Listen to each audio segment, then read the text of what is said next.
வருஷத்துக்கு ஒரு முறையாவது குலதெய்வத்த கும்பிட்டுடணும் அப்படின்னுட்டு எப்போவுமே நாங்கள் வந்து டிசைட் பண்ணிடுவோம்.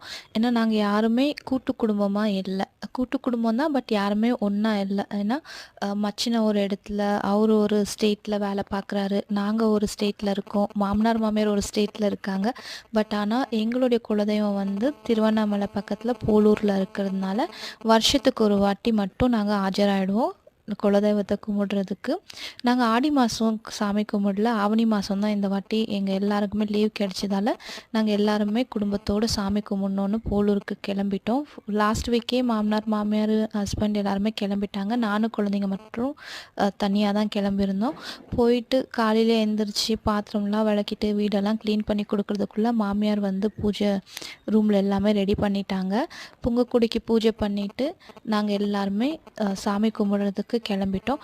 அடுத்தடுத்த வீடியோவில் உங்களுக்கு வந்து அப்டேட்ஸ் கிடைக்கும்.